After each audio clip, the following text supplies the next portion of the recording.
በአይምሮ መታደስ ተለወጡ። ሰው አይምሮ ሲለወጥ አይምሮ ሲታደስና ሲለወጥ ምን ይሆናል? ንግግሩ ይለወጣል። በአይምሮ መታደስ የተለወጠ አማኝ ቀኑ ሙሉ ቁጭ ብሎ በስልክ አያማም፣ ሰው አይጠላም። ጌታዬ እኮ እዚህ ነው ያለው። he lives in me በውስጤ ነው ያለው። how can I walk with hate በጥላቻ በቂም በበቀል ወንድሜን በመጥላት እህቴን በመጥላት እሷንማ ሰራላታለሁ የሚል ሜንታሊቲ ይዤ and you expect to be on fire, forget about it, it's not going to happen። መጽሐፍ ሲናገር የሚገርማችሁ በቀል የእግዚአብሔር ነው፣ በቀል የኔ ነው፣ ብድራትን ምን አደርጋለሁ እመልሳለሁ ይላል እግዚአብሔር ይላል። ሰው ቢበድላችሁ እንኳን እንድትበቀሉ አይፈቅድም እግዚአብሔር። እበቀላለሁ ብሎ የሚነሳ ሰው he will lose his fire፣ እሳቱን ሉዝ ያደርጋል። ሰው እግዚአብሔርን ከፈለገ የት ነው የሚያገኘው? እኔ ጋር። ለምን? መጽሐፍ ሲናገር ምን ይላል? በዓለም ካለው ይልቅ በእናንተ ውስጥ ያለው ይበልጣል። እሱ ብቻ አለ። ኤፌሶን ላይ ምን ይላል?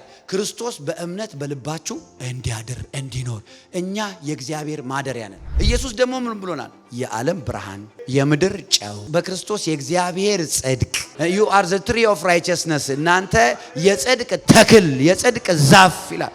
ይሄን ነገር አዳፍነ ኖረ ሞተ መቀበር ነውር ነው።